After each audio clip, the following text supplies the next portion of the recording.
YTN 라디오 김우성의 생생경제. 안녕하십니까, 김우성 PD입니다. 오늘 정부 서울청사 별관에서 열린 공공기관 기관장 워크숍에서 유일호 부총리 겸 기획재정부 장관이 이렇게 얘기했습니다. 입사만으로 평생 소득 보장되는 신의 직장은 더 이상 없어야 한다. 능력과 성과에 따라 보수를 받는 것 너무 당연한 얘기고요. 또 자리만 지키는 낮은 생산성의 공기업들에 대한 질타도 공감됩니다. 하지만 대다수 사람들은 신의 직장이 아닌 인간의 직장을 원합니다. 성실하게 노력하고 잘한다면 최소한 잘릴 걱정 없이 일할 수 있는 직장. 자, 신의 직장은 신들이나 다니라고 하고요. 인간의 직장에서 인간답게 일하는 분들과 공감하는 경제 이야기들 오늘도 준비했습니다. 2016년 2월 25일 목요일 김우성의 생생경제 지금 시작합니다.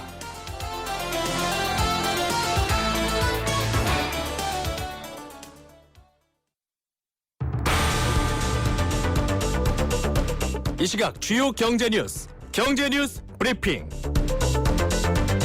네, 이 시각 경제 뉴스 만나시면 내일 아침 경제신문 미리 읽어보실 수 있는 내용들이 있습니다. 자, 직장인들의 꿈 억대 연봉 100명 중에 3명이 받고 있습니다. 잠시 후 관련 내용 전해드립니다.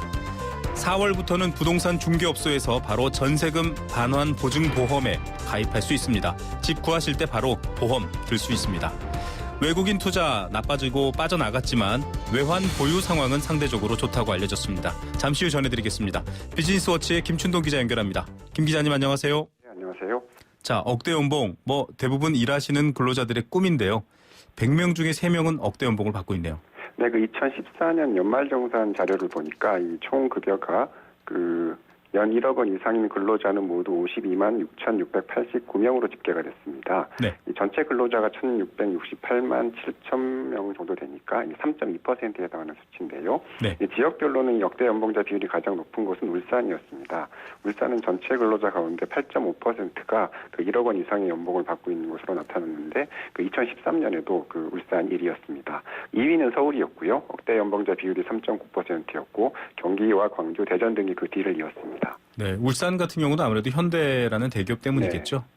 네. 자, 억대 연봉자가 가장 많은 업종은 또 어떤 업종일까요? 네, 금융보험 업종이 꼽혔는데 이 전체 근로자 가운데서 18.3%가 억대 연봉자로 나타났습니다. 10명 중에 2명은 억대 연봉을 받고 있다는 건데요. 이 전기가스 수도업이 13.3%, 제조업이 4.6% 등의 순이었습니다.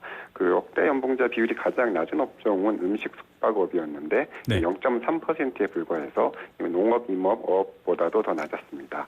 억대 연봉자 중에는 외국인도 8,600명 정도 있었는데 이 전체 국내 외국인 근로자의 1.8%를 차지했고요. 10억 원이 넘는 연봉을 신고한 외국인 근로자도 138명이나 됐다고 합니다. 예, 이게 지금 연말정산 자료에 근거했기 때문에 또 자영업자와는 별개 자료긴 한데요. 네. 예, 많은 분들에게 좀 억대 연봉이 늘어났으면 좋겠다라는 바람도 가져봅니다. 4월부터 부동산 중개업소에서 전세 계약할 때 그 자리에서 바로 전세금 반환 보증보험, 다시 말해서 전세금 떼일 때를 대비한 보험이죠. 네. 이걸 가입할 수 있다고요. 네, 금감원이 이제 부동산 공인중개사도 전세금 반환 보증보험을 팔 수 있도록 좀 허용을 해주기로 했습니다. 네. 이 전세금 반환 보증보험은 말씀하신 대로 전월세 계약이 끝나고도 이 세입자가 보증금을 돌려받지 못할 때 이 보험사가 이 대신 지급을 보증하는 상품인데요. 최근에 전세값이 크게 오르면서 관심이 좀 커지고 있는 추세입니다. 이 문제는 현재 이 전세금 반환 보증보험을 들려면 주택도시보증공사 또 서울보증보험에서만 가입을 할 수 있는데요. 그러다 보니까 세입자는 전세 계약을 체결한 뒤에 따로 이 보증보험사를 찾아가야 하는 번거로움이 있었습니다. 그런데 말씀하신 대로 4월부터는 이 전세 계약과 함께 그 자리에서 바로 보험에 가입할 수가 있게 되는 겁니다. 네, 전세금도 소중한 재산인데요. 이거 잃어버릴까 걱정되시는 분들 전세집 구할 때 바로 공인중개사와 함께 보증보험 가입할 수 있다는 것 말씀드렸습니다. 네. 자, 2월에는 이제 뱉어내시는 분들도 있지만 연말정산으로 보너스를 받는 분들도 있고 네. 4월에는 또 건강보험료 정산으로 뱉어내고 이런 게 이제 직장인들의 일종의 순환인데 네. 이번에는 4월부터 건강보험료 소동 조금 줄어든다고요? 네, 건강보험 직장 가입자들은 이제 매년 연말정산과 함께 4월에는 건강보험료를 좀 정산을 하게 됩니다. 네. 이 과정에서 말씀하신 대로 이 보험료를 돌려받으면 괜찮은데 이 보험료를 더 내는 경우에는 이 월급이 줄면서 좀 분통을 터뜨리는 분들이 계셨는데요. 네. 앞으로는 이런 소동이 좀 덜할 것 같습니다. 이 국민건강보험공단 건보공단이 올해부터 이 건보료 부과 방식을 이 사후 정산 방식에서 이 당월 보수에 보험료를 매기는 방식으로 좀 바꾸기로 했기 때문인데요. 네. 그러면 이 호봉 승급이나 임금 인상, 성과급 지급 등으로 그 달에 받는 월급액이 달라지면 곧바로 이 공단에 신고를 해서 그 기준에 따라서 보험료를 매기게 되는 겁니다. 예, 나중에 정산하는 게 아니라 그때 낸다 이 말인데요. 언제부터 적용될까요? 건보공단에서 일단 100인 이상 사업장부터 적용하기로 했습니다. 2013년 기준으로 이 100인 이상 사업장은 14,700건 정도 되고 여기서 일하는 직장 가입자 542만 명 정도 1차적인 대상입니다. 네. 올해부터 의무화가 되니까 이 제도 변경에 따른 이 효과는 내년부터 좀 나타날 것으로 보이는데요. 이 건보공단이 이 건보료 당월 부과 방식을 이 100인 이하 사업장으로도 계속 좀 확대해 나갈 계획이라고 합니다. 네. 자, 지난해 우리뿐만 아니라 아시아 또 글로벌 증시 경제 다 안 좋았는데 우리도 역시 예상했던 대로 외국인 투자 자금이 빠져나갔네요. 네, 60조 원 넘게 빠져나갔는데요. 네네. 작년 말 현재 외국인 투자 잔액이 9,411억 달러로 집계가 됐습니다. 2014년 말보다 533억 달러, 우리 돈으로 60조 3천억 원이 줄어든 건데 2008년 글로벌 금융위기 이후에 이 감소폭이 가장 컸습니다. 네. 그만큼 이 외국인 자금이 많이 빠져나갔다는 건데 이 외국인 자금 이탈은 글로벌 금융 불안으로 이 안전자산 선호 심리가 강해지면서 이 신흥국 전반에서 좀 나타난 공통적인 현상이긴 한데요. 네. 여기에다 이 원화 가치가 좀 떨어지면서 외국인 자금 이탈을 더 부추긴 것으로 나타났습니다. 이 달러를 원화로 바꿔서 투자하는 외국인 투자자들의 그 입장에서는 원화 가치가 떨어지면 그만큼 이 주식 가치로 떨어지는 셈이어서 이 손실을 좀 피하기 위해서 좀 보유주식을 많이 판 것 같습니다. 예. 그럼에도 불구하고 일본은 마이너스 금리까지 제시하고 있는데 엔화라는 안전자산으로 더욱 쏠리고 있어서 걱정입니다. 그런데 우리가 보유하는 외환 건전성, 외환 보유는 좀 좋다 이런 얘기도 나와 있네요. 네, 우리나라가 2년 연속 이 순채권국의 지위를 유지를 했습니다. 이 다른 나라에 갚아야 할 돈보다 받아야 할 돈이 더 많다는 뜻인데요. 네. 실제로 우리나라의 대외 채권은 7,197억 달러로 1년 전보다 362억 달러가 늘었고 대외 채무는 3,966억 달러로 278억 달러가 오히려 줄었습니다. 이 대외 채권에서 대외 채무를 뺀 순 대외 채권 잔액은 전년보다 640억 달러가 늘어난 3,232억 달러로 역대 가장 높은 수준을 기록을 했습니다. 네. 이 외유한 보유국 대비 만기 1년 이내 단기 외채 비중도 2004년 이후에 11년 만에 가장 낮은 수준을 나타냈는데요. 이 단기 외채 상환 능력이 그만큼 좋아졌다 이렇게 보시면 될 것 같습니다. 예, 다행히 빚으로 위기가 오지는 않아서 아직까지 걱정하지 않아야 된다 이런 얘기가 될 것 같습니다. 네. 체크카드 혜택이 좀 늘어난다 이런 얘기 때문인데 발급 장수가 이제 신용카드를 웃돈다고요. 네, 역시 한국은행 자료인데 지난해 발급된 체크카드가 1억 1,500만 장을 돌파를 하면서 9,310만 장에 그친 신용카드 발급 숫자를 3년 연속 좀 앞질렀습니다. 네. 2013년에 처음으로 이 신용카드 발급 장수를 앞선 이후에 3년 연속 계속 격차를 좀 벌이고 있는데요. 네. 1인당 발급된 체크카드 수도 2.3장을 기록해서 신용카드의 1.8장보다 많았습니다. 체크카드 이용 실적도 빠르게 늘고 있는데 지난해 하루 평균 이용액을 보니까 3,680억 달러로 전년보다 18%나 늘었습니다. 다만 이 신용카드 하루 평균 이용 금액이 1조 5,120억 원이어서 체크카드보다는 여전히 좀 많았습니다. 예, 체크카드가 느는 것 역시 연말정산 얘기도 앞서 나왔지만 네. 세제 혜택 효과겠죠? 네, 맞습니다. 정부가 이 가계부채 대책의 일환으로 이 체크카드의 세제 혜택은 확대하고 반대로 신용카드는 줄여왔는데요. 실제로 작년에만 해도 이 체크카드 소득 공제를 최대 40%에서 50%로 좀 확대를 한 바 있습니다. 네. 이 세제 혜택 효과에다가 또 요즘에는 신용카드와 비슷한 부가 서비스까지 좀 제공을 하면서 이 증가세가 좀 확대되고 있는 것으로 풀이가 되고 있습니다. 또 이 스마트 사용이 좀 보편화되면서 최근에는 모바일 카드도 크게 늘고 있다고 하고요. 편의점 또 슈퍼마켓 등에서 이 카드 사용이 보편화되면서 이용 금액의 소액화도 좀 계속 지속이 되고 있다고 합니다. 네, 알겠습니다. 오늘은 여기까지 듣겠습니다. 감사합니다. 네, 감사합니다. 네, 비즈니스워치의 김춘동 기자였습니다. 가장 빠른 증시 분석. 오늘의 증시 분석. 네, 3시에 마감한 따끈따끈한 장 시황 알아보겠습니다. 유한타증권의 박진희 부장 연결돼 있습니다. 안녕하십니까? 네, 안녕하세요. 자, 눈치장이 계속될 거다 이런 얘기를 월요일부터 저희가 들어왔는데요. 계속 안정적으로 보합세를 보이는 것 같습니다. 증시 어떻게 마감됐습니까? 네, 지금 시장 보신다라면 오늘 지수 자체는 플러스권에서 마감을 했습니다만은 장 자체는 상당히 좀 기분 나쁜 마감을 한 그런 하루였었습니다. 기분 나쁜 마감이요? 네. 오늘 종합주가 지수는 1918.57 플러스 6.04포인트에 마감을 했습니다. 코스닥 시장은 646.27 플러스 2.29포인트에 마감을 했습니다. 양시장을 본다라면은 거래소 시장에서는 외국인이 마지막에 좀 매수를 하면서 마감을 했고요. 기관의 매도세가 상당히 좀 많이 그런 모습이었습니다. 장중 내내 연기금이 매도를 많이 했었는데요. 장 막판에 좀 플러스로 돌아서 모습이 좀 눈에 띄고 있고요. 코스닥 시장에서는 외국인과 기관의 매도 속에서 개인이 강하게 매수하는 모습을 보였습니다. 기관 쪽에서는 연기금 일부하고 보험 쪽에서 약간 좀 매수를 하는 모습이 나타났었는데요. 시장 전체적으로 장 초반에 강했던 종목들이 오후 들어서면서부터 계속 좀 미끄러져 내리면서 일단 개인 투자자분들이 오전 중에 좀 접근을 하신 분들이라면은 장 후반부에는 좀 꽤 좀 손실을 보시거나 좀 안타까운 마감을 네. 좀 보이지 않았을까 싶습니다. 예, 업종이나 종목별로는 조금 특이하게 지켜볼 만한 게 있었을까요? 네, 오늘 시장 장 초반에는 상당히 좀 강하게 움직이는 섹터들이 좀 많이 눈에 띄었었는데요. 오후 들어서면서부터 많이 좀 늦춰지는 모습들이 나타났습니다. 뭐 현대차 같은 경우 상당히 좀 강했었습니다만 오후에 좀 물러나는 모습이 보였고요. 최근에 좀 강세를 보였었던 경기 민감 섹터주들, 뭐 철강주라든지 조선주라든지 뭐 정유주라든지 이런 종목들은 대체로 좀 하락 조정을 받는 모습이었습니다. 반대로 그동안 조정을 강하게 받았던 화장품 섹터라든지 뭐 여행 섹터라든지 유통 관련 섹터라든지 면세점 섹터 이런 종목들은 오늘 일정 부분 좀 반등을 했는데요. 특히 화장품과 제약 바이오 쪽에서 좀 강한 흐름이 나온 것이 좀 오늘의 시장 특징인데요.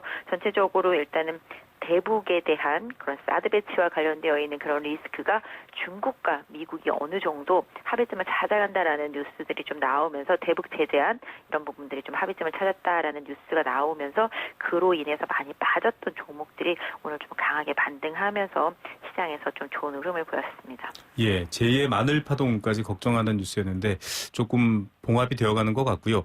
지금 말씀하신 것처럼 이제 정책적인 메시지가 시장에 영향을 미치는 경우 우리나라는 좀 많은 편이었는데 오늘 제2금융개혁도 발표가 됐고요. 또 소비심리도 계속 하락세다 이런 뉴스도 나왔는데 이런 정책적인 메시지들의 반영은 아직 직접적으로 드러나지는 않나요? 그런 부분들이 워낙 주가에 많이 반영이 됐습니다. 뭐 소비 심리가 계속 침체되고 안 좋다라는 계속 얘기가 나오고 있습니다만은 오늘 오히려 백화점과 홈쇼핑, 마트 이런 종목들은 상당히 많이 급등을 한 모습을 보였고요. 네. 뭐 금융주들 같은 경우도 크게 뭐 영향을 받는 모습은 아니었었습니다만 오늘 뭐 보험주들은 삼성생명을 제외하고는 소폭 조정을 받긴 했습니다만은 은행주들도 뭐 일정 부분 소폭 조정을 받긴 했습니다만은 증권주들은 그래도 나름대로 좀 견조한 흐름을 보였고요. 전반적으로 주가 자체가 워낙 좀 많이 바닥권에 있었기 때문에 이런 부분들이 주가에 또 크게 파장으로 좀 전해오지는 않는 모습이 좀 지금의 시장의 좀 특징이지 않을까 싶습니다. 예. 맷집이 좀 많이 늘어났다고 할까요? 워낙 네. 많이 마셨기 때문에. 예, 연초부터 좀 여러 가지 우려를 통해서 좀 관망세도 계속 지켜봐야 되는 상황이기도 하고 그렇게 됐네요. 알겠습니다. 오늘 여기까지 듣겠습니다. 감사합니다. 네, 감사합니다. 네, 유한타증권 설릉역 지점의 박진희 부장이었습니다. 건강기능식품 광고입니다. 장사를 하다가 급하면 잠깐씩 문을 잠그고 갈 수밖에 없는데 손님들한테 미안하죠. 한 번이라도 시원하게 아는 사람끼리 통하는 대한민국 1등 브랜드 CJ 제임제당 전립소 080-000-9988 1등 브랜드는 공층간에서 14년 식약처 소팔메토 생산 실적 기준입니다.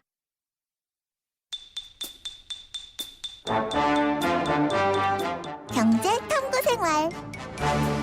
네, 생생경제 1부 포스코와 함께했습니다. 1부 마치면서 퀴즈도 풀고 선물도 받고 경제 상식도 풍부해지는 경제 탐구 생활입니다. 정답 맞춰주시면 알칼리수로 건강해지는 내 몸 에이수 생수 한 박스 선물로 보내드리고요. 2016년 매주 목요일 응답하는 여행 스케치 그룹이죠. 여행 스케치의 가로수길 콘서트 나무야 나무야 공연 티켓 선물 일주일에 한 상 선별해서 드리고 내일 정답자 발표해드립니다. 정답은 단문 50원, 장문 100원의 정보 이용료가 부과되는 샵 0945 우물정 0945번 문자와 스마트폰 앱 예스로도 참여하실 수 있습니다. 오늘 퀴즈입니다. 중국 경제 둔화와 주가, 유가 하락으로 세계 경제 불확실성 커지고 있습니다. 이 때문에 일본을 비롯해 미국, 독일 등 선진국들의 이것 매입이 늘어나고 있다고 합니다. 일본 이것의 경우는 수요가 몰리면서 웃돈을 주면서까지 사는 현상이 나타나고 있고요. 자, 이것은 중앙정부가 자금 조달이나 정책 집행을 위해 발행하는 만기가 정해진 채무 증서입니다. 민간 기업이 발행하는 회사채에 비해서 수익률은 떨어지지만 안전성이 보장되고 금, 엔화, 달러 이런 것과 함께 대표적인 안전자산으로 꼽히고 있습니다. 이것 무엇일까요? 회사채와는 구분됩니다. 잠시 후에 뵙겠습니다.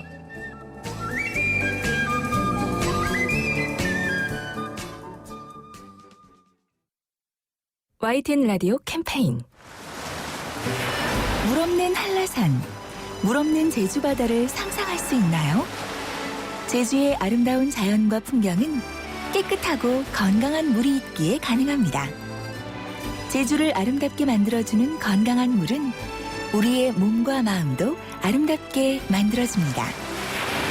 건강한 몸과 마음을 지키는 일. 아름다운 물을 사랑하고 지키는 일에서부터 시작됩니다. YTN 라디오 아름다운 물 캠페인은 광동제약과 제주특별자치도 개발공사와 함께합니다.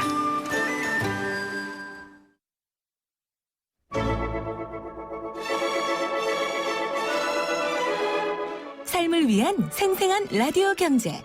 YTN FM 김우성의 생생경제. 생생 인터뷰 첫 번째 시간 보내드리겠습니다. 금융위원회가 지난해 밝힌 1단계 금융개혁에 이어 오늘은 2단계 개혁 방침을 밝혔습니다.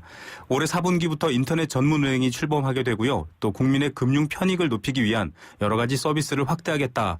이렇게 발표를 했는데 국민들은 당장 체감되는 바가 있는가에 대한 의문도 제기되고 있습니다. 또 이 금융개혁이 어느 방향으로 왜 추진되는지에 대한 궁금증도 있을 텐데요.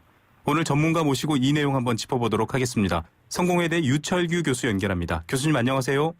네, 안녕하세요. 자, 정부가 반갑습니다. 금융개혁 여러 가지로 추진하고 있는데 이 금융개혁들의 일반적인 내용들 교수님께서 조금 짚어주신다면요.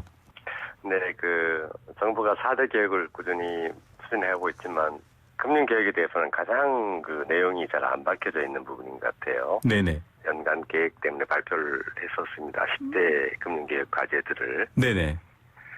사실은 이제 그렇게 정리해서 과제 발표한 것이 사실은 작년인 말이 처음인 것 같아요. 그 내용들을 읽어보면 상당히 좀 당연히 국민들이 이제 이상하게 생각할 수 있는 부분들이 많았던 것 같아요. 맞는 통장 개설이나 네. 계좌 이동제나 사기 같은 막겠다거나 이런 여러 가지 정책들을 보면 대부분이 그냥 평소에 금융당국이 당연히 하는 일들이 많이 포함되어 있어요. 네네.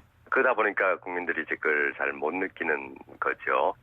특히 금융개혁 분야에서는 일상 업무하는 거를 많이 정리하면서 그걸 개혁이라 부르니까 국민들이 잘 납득하지 못하는 분이 많아요. 네. 결국은 좀 새로운 산업에 대한 부분들, 규제를 조금 푸는 부분들로 보는 분들이 있을 텐데요.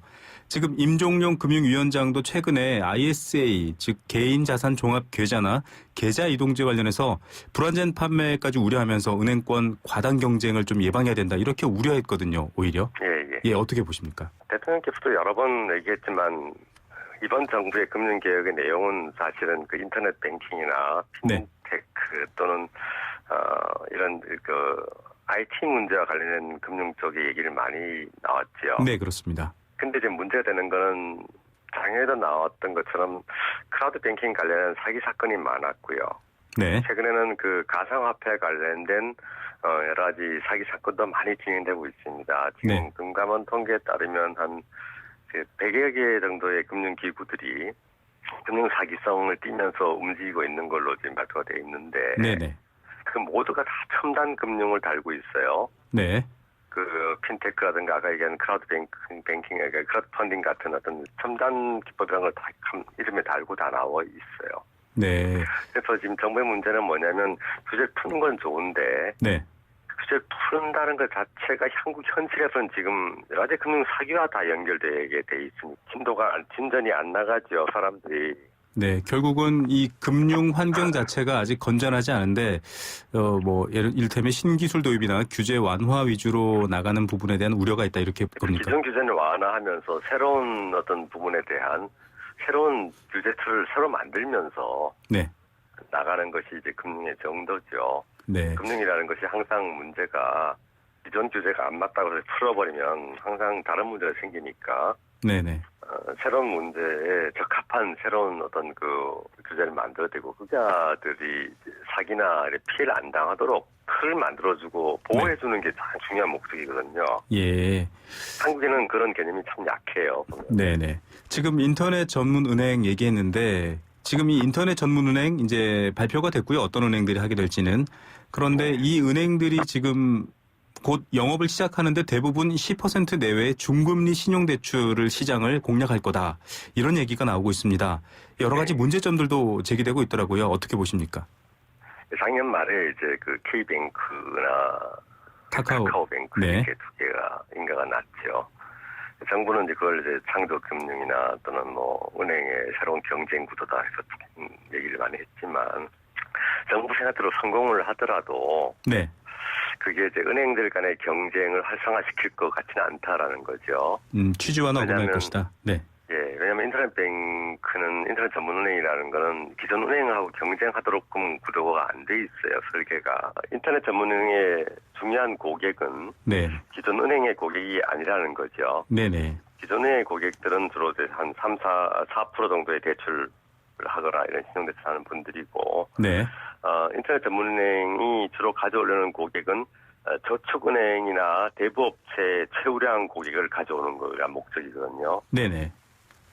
그러다 보니까 기존의 은행들의 고객을 가져오는 게 아니라서 기존 은행과 경쟁하는 게 아니고요. 네네. 그래서 인터넷 전문은행의 주로 경쟁 상대는 저축은행 대부업체다 이렇게 생각이 됩니다. 그래서 정부가 얘기하는 은행 간 경쟁을 활성화한다는 건 좀 말이 안 맞는 것 같고요. 네. 그다음에 인터넷 전문은행의 두 번째 그 수익 모델은 뭐냐면 그 개인과 개인 간의 또는 개인과 기업 간의 직거래를 통해서 그 수수료를 줄인다는 개념이 신용카드업 같으면 중간에 여러 가지 이제 그 신용카드 중개를 하는 여러 가지 그 기지나 또는 밴 같은 업체들이 있어서 네. 단계를 거칩니다. 그걸 모두 없애서 그 수수료를 줄인다는 게 인터넷뱅 전문 업체들의 이제 그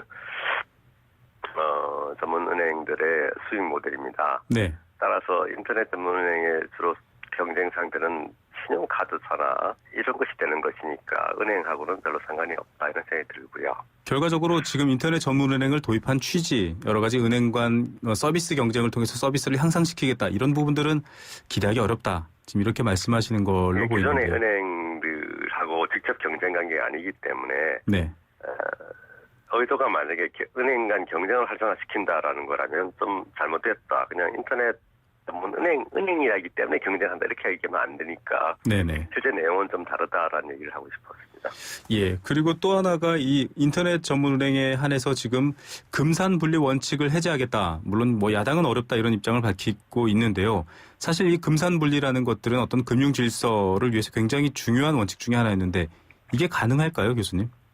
서구와 다르게 이제 한국의 경우는 문제가 워낙 그 금융 전문 이런 게 좀 약해요. 그래서 네. 전부 이제 재벌이라고 얘기하는 그 산업자본들이 주로 역할이 크니 그 부분에 대해서 은행마저 주면 안 되겠다라는 것이 기본 철학이었잖아요. 네네. 그런데 이제 그동안 지방은행이나 증권회사나 같은 이제 다른 금융권은 다 재벌 소유로 다 허용이 돼 있고 은행만 남아 있는데 네. 이게 이제 의결권 4% 의결권만 인정하는 걸로 이제 남아 있습니다. 네. 이번에 인터넷 전문은행을 계기로 해가지고 여당에서 계속해서 이 은산분리 마지막 남은 고리를 풀자라는 얘기가 계속 나왔고요. 여러분 지금 법안도 몇 개 올라와 있는 걸로 알고 있습니다. 네, 뭐 10%까지 주자 이런 얘기도 나와 있고요. 네, 근데 당국의 입장은 제가 보도로 보면 확인해 보면 지금 4% 의결권을 50%까지 줘야 된다라는 거죠. 네네. 그래서 카카오뱅크 같으면 이제 카카오라는 그 IT 업체에 은행은 50% 지분을 줘야 되겠다. 이렇게 이제 추진을 한다고 얘기 들었습니다. 네. 근데 이제 그렇게 되는 경우에 이제 그 큰 하나의 문제가 뭐냐면 그쪽만 주면 되는 것이 아니고 지금 삼성페이나 SK나 여러 가지 다른 데서 똑같은 일들 준비하고 추진하고 있어요. 네. 삼성페이도 사실은 금융업이죠. 예.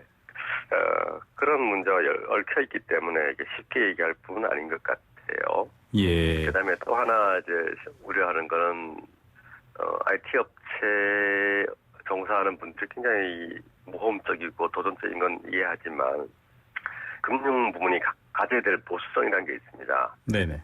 그러니까 소비자를 보호한다든가 남의 돈을 챙기는 거니까 그런 부분에 대해서 어떻게 근데 은행 같으면 예금자를 어떻게 보호할 거냐 이런 부분도 다 따져야 될 텐데 그런 부분이 좀 소홀할까 걱정입니다. 예, 지금 뭐 어떤 그 페이 시스템 뭐 그런 회사도 얘기하셨지만 그런 부분들이 사실은 지금 핀테크라는 걸로 굉장히 작년에 산업 분야에 화제가 됐었고요. 이 핀테크 관련해서는 지금 정부는 금융규제 개혁을 필요로 하다. 왜냐하면은 기술과 또 이 금융이라는 것이 합쳐지다 보면 기존의 규제는 좀 풀어야 한다. 이런 입장을 계속 보이고 있거든요. 교수님 핀테크 추진하려면 규제도 좀 풀어야 된다. 이 입장 어떻게 생각하십니까? 예, 저는 그 말이 맞는데요. 문제가 뭐냐면 선량한 소비자들 있지 않습니까? 네네. 인터넷으로 물건을 구매하거나 인터넷 대출받고 예금하고 다 하게 허용해주면 좋은데 네네. 그랬을 때 선량한 피해자들이 생길 수 있습니다. 지금도 아까 말씀드렸던 것처럼 작년만 해도 그렇죠. 검찰이 4년간 사기 다단계 사기 벌였던 그 업체 하나가 이제 작년에 고발됐는데 4년간 7천억 원 이상의 그 사기 자금이 모였답니다. 그런 식으로 계속 진행되고 있는 이러한 규제 완화를 통한 사기 사건, 소비자 보호 문제 네네. 이런 부분에 대해서 아무런 개념 없이 그냥 풀면 피해를 누가 보느냐라는 거죠. 네, 금융 소비자 보호에 대한 부분들이 약화되어 있다. 이렇게 네, 볼 수 있는 그거는 거죠. 한국이 세계적으로 약한 부분이니까 그 부분에 네. 대해서는 보강 없이 그냥 풀면 그거를 어떻게 그 피해를 어떻게 감당할 거냐라는 문제를 얘기했습니다. 외환 위기 때도 그랬는데 이 경제 위기가 결국 은행 부실로 이어지면서 더 큰 위기로 발전하는 게 이제 한국 사회의 문제였거든요. 그런 차원에서 금융 개혁이 좀 이런 부분들 은행 부실이라던가 기존의 어떤 좋지 않은 관행들을 개선하기 위한 방향도 좀 추진해야 될 것 같은데 교수님께서 좀 제안해 주시다면 어떤 게 있을까요?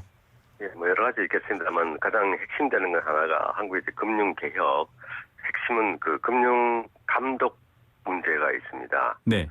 한국은 참 제가 뭐 이렇게 말씀드리기는 어렵지만 금융 정책, 금융 발전시키려는 정책하고요. 네. 금융기관의 건전성을 보호하는 금융 감독 기능하고요. 네. 다음에 소비자를 보호하는 금융 소비자 부문이 모두 한 기관에 들어가 있어요. 네.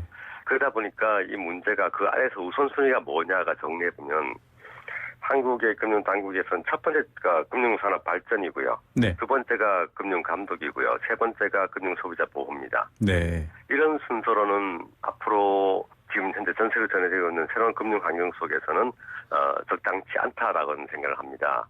소비자 보호가 가장 먼저 와야 되고요. 네네. 금융산업 발전이라는 건 마지막에 와야 되는 거죠. 금융산업 발전이라는 건 정부가 나서서 될 일이 아니고, 근데 규제 완화라는 것 자체로 금융산업 발전의 틀을 만들어지는 건데, 네.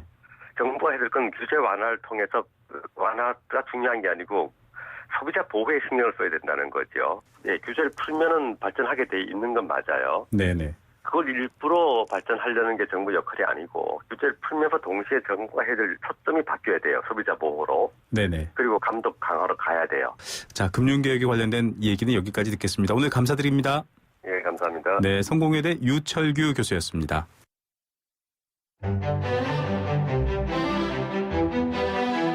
경제를 읽고 듣고 나누는 시간. YTN 라디오 김우성의 생생경제. 네, 생생 인터뷰 두 번째 내용 조금 무거운 내용입니다. 연일 역대 최저 이런 제목을 단 뉴스들이 자주 등장하죠. 지난달에 이어서 2월 달에도 소비 심리 위축, 하락 이런 뉴스가 또 등장했습니다. 끝을 모르고 추락하는 경제 지표, 그중에서도 소비 심리 위축은 내수 침체 또 경기 침체의 장기화를 걱정하게 하는데요. 이 지수가 의미하는 바가 무엇인지, 개선책은 어떤 방향을 취해야 될지 전문가와 함께 짚어보겠습니다. 동아대 경제학과의 오동윤 교수 전화로 연결돼 있습니다. 교수님 안녕하세요. 예, 안녕하세요. 오동윤입니다. 네, 한국은행이 오늘 2월 소비자 동향 조사를 발표했는데 지난달보다도 포인트가 조금 떨어진 98포인트다. 이렇게 발표를 했습니다. 이게 의미하는 바가 뭘까요? 먼저 소비자 심리 지도에서 간단하게 좀 설명을 드리겠습니다. 네. 매월 한국은행에서 일반 가구를 대상으로 소비자 심리에 대한 설문조사를 실시하는데요. 네. 여기서 소비자 심리는 소비자들의 경제 상황에 대한 심리를 수치로 나타낸 겁니다. 네. 거기서 이제 나온 응답을 가지고 지난 2003년부터 15년까지, 즉 지난 13년 동안의 평균을 100이라고 정하고 이번에 나온 수치를 비교하는 건데요. 네. 이번 발표에 따르면 2월 소비심리지수가 98을 기록했습니다. 그러니까 지난 13년 평균보다 2포인트 하락했는데 이는 소비자들이 경제 상황을 과거보다 확실히 부정적으로 보고 있다는 의미입니다. 예, 결국은 경제 상황에 대한 인식이 이렇게 안 좋아졌다 이렇게 총평할 수 있겠네요. 예, 그렇습니다. 예. 자, 그런데 이제 여러 가지 뉴스들에 따라 나오는 게 이번에 발표된 소비 심리 조사 내용이 지난 메르스 사태의 소비 심리 수준이다라고 이제 우려를 하고 있습니다. 지갑을 닫게 된다라는 의미인가요? 어떤 정도의 심각성이라고 봐야 합니까? 그래서 저는 뭐 이거를 두 가지로 좀 나눠보고 싶은데요. 네네. 첫째, 메르스 사태 때는 소비를 우리가 이제 잠시 미루는 등, 즉 쉽게 얘기하면 지갑을 닫았다면 이번에는 지갑이 비었다는 표현을 좀 쓰고 싶습니다. 아, 지갑이 닫힌 게 아니라 지갑이 비었다. 예. 가계부채 증가는 뭐 이미 사상 최고 수준이고요. 또 월급은 일자리도 없으니까 이제 소비를 하고 싶어도 돈이 없다는 표현이 좀 어울릴 것 같습니다.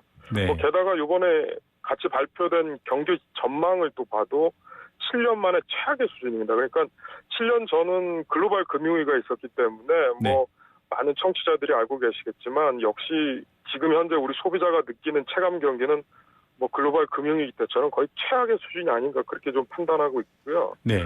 또 한 가지 더 염려스러운 것은 이미 뭐 소득 양극화에 대해서는 여러분들이 말씀을 하셨지만 저는 이 소득 양극화를 넘어서 이제 양극화가 소비까지 가고 있다라는 생각이 좀 듭니다. 네.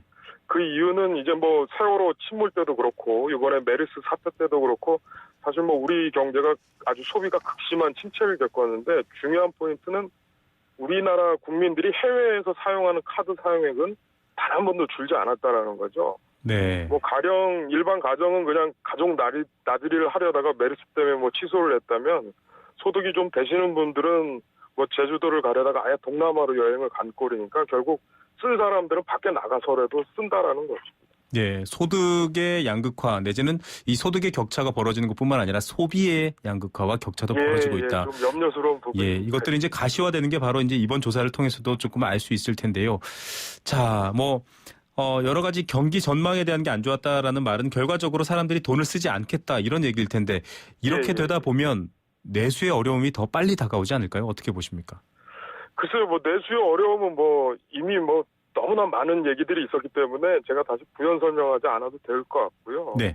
물론 이제 정부에서 이제 뭐 다양한 경기 부양책을 지금 현재 내놓고는 있습니다. 뭐 과거에 최경환 부총리도 뭐 주택담보대출 완화를 통했고 또 유일호 현재 부총리도 뭐 개수세 인하를 통해서 승용차 시장 뭐 소비 시장을 통해서 이제 경기 부양을 유도하는데 네. 뭐 우리가 한 가지 알아야 될 것은 이제 경기 부양 대책을 내놓을 때마다 아파트나 승용차가 꼬박꼬박 뭐 단골 메뉴처럼 등장을 합니다. 그렇죠. 부동산이나 승용차는 이제 공통점은 모두 대출이 필요하다는 점이죠. 네. 뭐 승용차 한 대를 사더라도 사실 우리가 뭐 다 대출을 받지 않습니까? 근데 네네. 결국 대출은 우리가 언젠가는 갚아야 될 돈이기 때문에 뭐 가령 아파트의 경우 이제 가격이 오른다면 기꺼이 뭐 대출을 받아서 투자의 개념으로 우리가 뭐 아파트를 한 채 살 수도 있습니다만 특히 요번에 이제 담보대출도 좀 늘었겠다 싶어서 이번 기회에 대출받아 아파트를 샀다면 네. 결국 이게 오르지 않는다면 미래에 우리 소비마저 위축되는 결과가 나타나거든요. 네. 게다가 이제 월급마저 오르지 않는다면 이제 대출에 허덕이고 월급은 그대로고 뭐 그야말로 이제 지갑이 비게 되는 그래서 소비가 위축되는 결과가 계속 되풀이되는 것 같습니다. 예. 뭐 질문에도 미리 들어가 있었지만 이런 정부의 단기 경기 부양책들 과연 실효가 있느냐에 대해서 이제 답을 미리 해주신 것 같습니다. 그렇다면 지금 솔직히 어떤 방향을 찾아야 될지 좀 우려가 되거든요. 이 뭐 소비자뿐만 아니라 이제 전체적인 경기 부양을 위한 첫 단추를 어디서 끼워야 되느냐라는 문제가 있는데 어떻게 제안하시겠습니까? 뭐 아까 제가 말씀드렸던 이제 아파트나 승용차를 보면 전형적으로 대기업이 공급하는 제품이거든요. 네네. 그래서 저는 현 정부의 경기 부양책은 이제 대기업 중심이라고 보고 있고요. 또 이제 그럼에도 정부가 이런 대책을 이제 내놓을 수밖에 없는 이유는 그런 아파트라든가 승용차가 산업 연관 효과가 굉장히 높기 때문이거든요. 그렇죠. 뭐 가령 아파트를 한 채 산다면 이제 대기업 건설사가 매출이 늘어날 거고 하다못해 전자제품 구매도 활발해지고 그러다 보면 이제 대기업과 거기서 일하는 근로자 또 대기업에 납품하는 중소기업 근로자까지 이제 파급 효과가 전달이 되는데요. 뭐 심지어는 부동산 중개소도 마찬가지고 인테리어도 파급 효과가 크게 일어납니다. 뭐 승용차는 더더욱 말할 것도 없고요. 그래서 네. 우리가 이거를 보통 파급 효과 또는 분배 효과라고 하는데 네. 이 경로가 제대로 작동하지 않는 것이 가장 큰 핵심이고요. 네. 여기를 조금 정부가 파고 들어야 될 것 같습니다. 뭐 그 원인에 대해서는 뭐 다양한 뭐 원인이 있겠지만 뭐 가령 예를 들어서 매출이 늘어나서 보너스를 우리가 받았다 하더라도 일단 대출을 갚는 게 먼저지 주변에 가서 뭐 소비를 일으킨다거나 뭐 그렇게 하지 않는 우리의 소비 심리가 굉장히 위축된 게 문제라고 그렇죠. 보고 싶습니다. 예, 뭐 여러 가지 생각해 볼 거리들을 더 많이 얘기해 주셨는데 지금 이번 주가 사실 소상공인 주간이거든요. 예, 맞습니다. 예. 과거에 이제 뉴딜 정책 같은 류의 토목 사업에서는 이제 돈을 풀면 말 그대로 임금 노동자가 당일 돈을 받아서 쓰니까 네. 뭔가 경제가 돌아갔지만 지금은 은퇴하신 분들 말 그대로 치킨집 차리면 금방 망하는 상황까지 왔는데 이렇게 예. 골목 경제까지 죽어버리면 안 될 것 같거든요. 좀 예. 방향 전환이나 발상 전환 필요한 부분이 있지 않을까요? 예. 저는 뭐 아까 말씀드렸던 것에 연속되는 말씀인데요. 뭐 제가 드리고 싶은 말씀은 이제 대기업을 통한 경기 부양보다는 뭐 절대 다수를 차지하고 있는 중소기업이나 소상공인을 통한 경기 부양이 훨씬 더 효과적이라고 보고 있습니다. 네. 우리나라 전체 사업자의 0.1%를 차지하는 대기업보다는 99%를 차지하는 중소기업이 여기서 핵심은 직접 성장하고 여기서 또 매출이 늘고 그 네. 성장의 대가가 일하는 근로자에게 바로 전달이 되고 또 이어서 뭐 삼겹살 가게라든가 소상공인이나 자영업자까지 갈 수 있는 이런 파급 경로가 좀 더 단순화해야 될 필요가 있고요. 네네. 근데 여기서 더 중요한 거는 우리가 내수를 위해서 소상공인의 생존이 절대로 필요하다는 인식을 조금 더 가져야 되고 또 제도적으로 이걸 좀 뒷받침해야 된다고 생각합니다. 예. 뭐 일반적으로 우리가 보통 근로자들은 이제 기업에서 일을 하고 노동을 하고 그 대가로 월급을 받고 소비를 하지 않습니까? 네. 근데 이제 우리 소상공인들 뭐 자영업자 같은 경우는 가령 이제 커피 전문점을 하신다라고 하면 커피를 만드는 것 자체가 노동이고 생산이고 또 여기서 번 돈으로 대기업이 만드는 이제 스마트폰이나 뭐 아파트 승용차를 사는 소비자인데 네. 대기업이 이렇게 무분별하게 소상공인 영역까지 진출하면 결국은 소상공인이나 자영업자의 노동이나 생산 자체가 안 되게 되고 결국은 자기들이 대기업이 만드는 제품을 또 사주지 못하는 꼴이 발생을 하거든요. 그래서 따라서 저는 소상공인이나 자영업자의 사업 영역은 뭐 어떠한 형태로도 좀 보호를 하는 게 궁극적으로는 내수 활성화에 좀 도움이 되지 않을까 좀 그렇게 생각하고 있습니다. 예, 살아남으려면 결국은 상생해야 된다라는 말을 또 여러 가지 사례를 들어 설명해 주신 것 같습니다. 오늘 바쁘신데 귀한 시간 내주셔서 감사드립니다. 아이고 고맙습니다. 네, 감사합니다. 지금까지 동아대학교 경제학과의 오동윤 교수였습니다.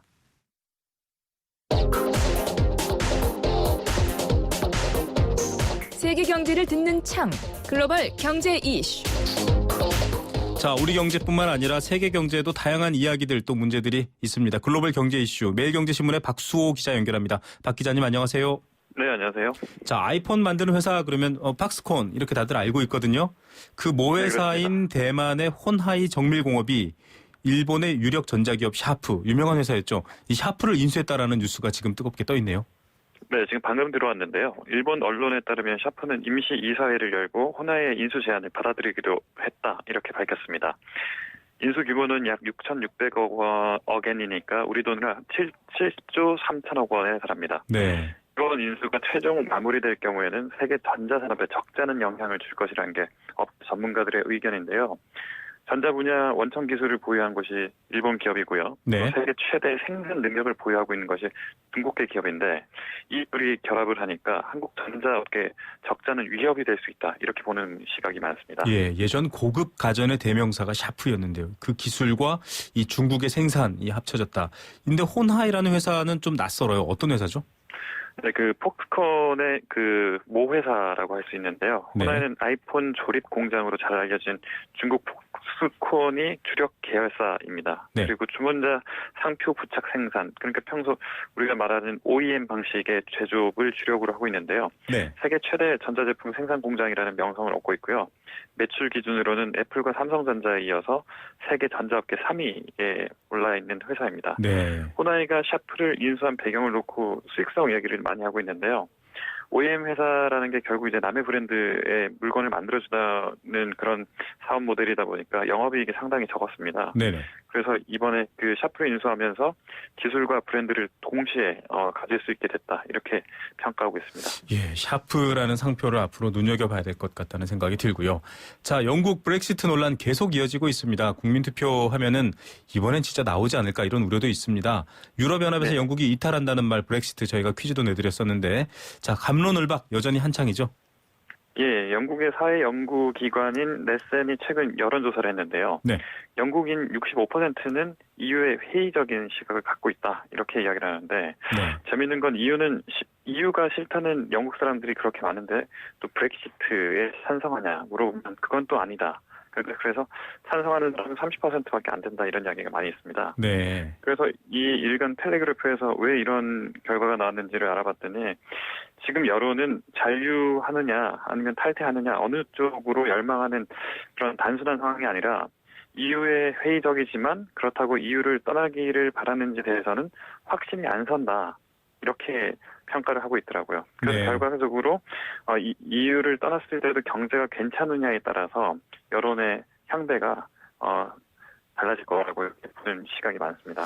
예, 영국이 EU에서 나간다라는 말이 브렉시트입니다. 그런데 영국의 GDP 10% 차지하고 있는 핵심, 경제의 핵심이라고 말할 수 있는 영국 금융권에서는 이 브렉시트에 대해서 어떤 입장입니까?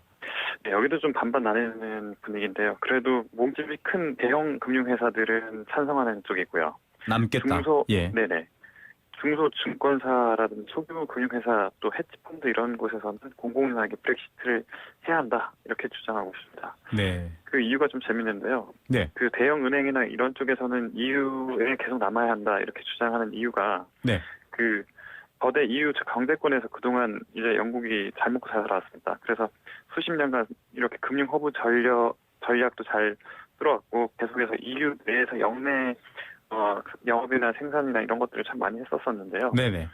이 브렉시트가 현실화되면 영국 금융업이 다시 이제 그 초라한, 그러니까 그 역사의 뒤안길로 사라질 수 있다 이렇게 경고를 하는 거고요. 네. 그러면 증권사에서는 왜 이걸 찬성하냐 이렇게 물어봤더니 지금 EU의 관료주의 또 규제 비용 이런 것들이 너무 심하다고 합니다. 네. 그렇다면 헤지펀드 같은 경우는 투명 경영을 이유로 해서 뭐 그 증권 헤지펀드에 있는 그 임금을 상한선을 두고 있고요. 또 보너스를 많이 주지 마라 이런 각종 규제가 많으니까 차라리 여기서 빠져나와야 된다 이런 얘기를 많이 하고 있다네요. 네, 이 입장이 서로 다릅니다. 뭐 블록 경제가 자꾸 만들어지면서 이런 규제들, 뭐 TPP도 그렇고 이런 규제들을 요구하는데 아무래도 약자들은 불리하겠죠. 자, 이번에 좀 다른 얘기로 넘어가 보겠습니다. 오늘 우리나라의 억대 연봉 발표가 됐거든요. 예. 그런데 세계적으로 억만장자, 이건 이제 억대 연봉의 또 몇백 배, 몇천만 배인데 억만장자가 가장 많이 사는 도시 뉴욕이 아니네요. 네, 그렇습니다. 저는 뉴욕인 줄 알았는데요.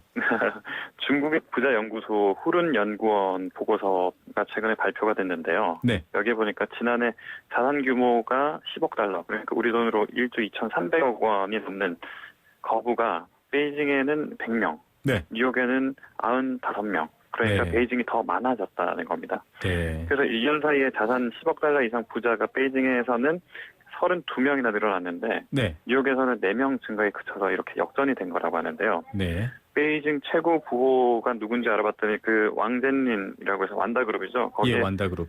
예, 거기 완다그룹 회장이 최고 부호가 됐고요. 뉴욕에서는 석유 재벌인 코크 형제, 그 중에서도 동생 데이비드 코크가 가장 뭐 부호 이렇게 이야기 나오고 또 블룸버그 통신 창업주인 마이클 블룸버그 전 뉴욕시장 역시 최고 부호에 이름을 올렸습니다. 네. 자, 서울에는 혹시 있나요? 네, 서울은 명단에 없었습니다. 안타깝습니다. 예, 이제 뭐 뉴욕의 억만장자 이런 말은 사라지고 북경의 억만장자 이런 말이 등장할 것 같은데, 자, 최근 중국 증시도 안 좋고요. 글로벌 경기 때문에 뭐 거대 주식 부호들 하루에 몇 조씩 잃어버린다 이런 뉴스도 나왔는데 부자가 줄어드는 게 아닌가요? 어떻게 된 겁니까? 그렇죠. 중국에서 그렇게 되면 사실은 작년 상반기까지만 해도 증시가 워낙 좋았으니까 부호들이 사실 더 늘었을 거라고 판단했는데 하반기에는 또 많이 줄었잖아요. 네네. 그래서 후른연구원에서도 이런 부분을 잘 파악했었는데 이 조사를 해보니까 지난해 중국 주식 시장이 급락했을 때까지 다 반영해도 네. 그럼에도 불구하고 100명이 됐다는 거예요. 네. 그러니까 증시가 화랑이었을 때 여름 기준으로 하면 억만장자가 150명은 됐을 거라고 얘기를 합니다. 예. 그래서 거기다가 연구원은 또 재산 은닉으로 그 중국 정부의 통계에 잡히지 않는 경우를 감안하면 중국의 억만장자 수는 이보다 훨씬 많을 거라고 전했습니다. 예. 역시 부의 흐름이라는 건 언제나 귀를 쫑긋하게 하는 뉴스인 것 같습니다. 오늘 말씀 여기까지 듣겠습니다. 감사합니다. 네, 감사합니다. 네, 글로벌 경제 이슈 매일경제신문 박수호 기자였습니다.